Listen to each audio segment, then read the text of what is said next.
বিদেশের মাটিতে বাংলাদেশের ইতিহাস ও সংস্কৃতির ধারাবাহিকতা ধরে রাখতে সক্রিয় ভূমিকা রেখে চলেছেন প্রবাসী বাংলাদেশিরা। ভাষা আন্দোলন থেকে শুরু করে স্বাধীনতা সংগ্রাম, বাংলাদেশের প্রতিটি গৌরবময় অধ্যায় ভাষা, সাহিত্য ও সংস্কৃতি ছিল জাতির আত্মপরিচয়ের প্রধান শক্তি। ফ্রান্সে বসবাসরত মৌলভীবাজারের প্রবাসীদের উদ্যোগে অনুষ্ঠিত হয়েছে মনোজ্ঞ সাংস্কৃতিক অনুষ্ঠান ও নতুন কমিটির আত্মপ্রকাশ। মামুন মাহিনের রিপোর্টে বিস্তারিত। ভাষা আন্দোলন থেকে শুরু করে স্বাধীনতা সংগ্রাম, সেই ঐতিহ্যের ধারাবাহিকতায় ফ্রান্সে বসবাসরত মৌলভীবাজারের প্রবাসীদের উদ্যোগে অনুষ্ঠিত হয়েছে এক মনোজ্ঞ সাংস্কৃতিক অনুষ্ঠান ও নতুন কমিটির আত্মপ্রকাশ। টানা তৃতীয়বার অর্জন করেছে দেশের সেরা সুপার ব্র্যান্ড স্বীকৃতি বসুন্ধরা টিস্যু।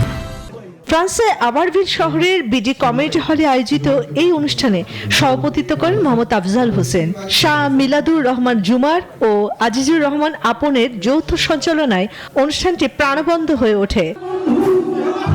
অনুষ্ঠানের দ্বিতীয় পর্বে সাংস্কৃতিক পরিবেশনায় কায়া, শামস, তামান্না সহ অন্যান্য শিল্পীদের গান উপস্থিত নারী, পুরুষ ও শিশু দর্শকদের মুগ্ধ করে। আমাদের ফ্রান্সে আসে তাদের সবাইকে যতটুকু পারি ডোমিসাইল দিয়ে, যতটুকু পারি কাজ দিয়ে, সার্বিক পরামর্শ দিয়ে সহযোগিতা করার আমরা চেষ্টা করতেছি। প্রবাসে সংস্কৃতিকে ধরে রাখার জন্য যতটুকু প্রয়োজন অবশ্যই ভবিষ্যতে করব। ধীরে ধীরে আমরা প্যারিসে বাঙালিরা এগিয়ে যাচ্ছি। সিলেটি সংস্কৃতি যত দূর আগাইছে ইনশাআল্লাহ আরো সামনে দিয়ে যাইব। আয়োজকদের মতে এই ধরনের আয়োজন প্রবাসী বসবাসরত বাংলাদেশিদের ঐক্যবদ্ধ রাখার পাশাপাশি দেশের সংস্কৃতি ও মূল্যবোধ চর্চার একটি কার্যকর মাধ্যম।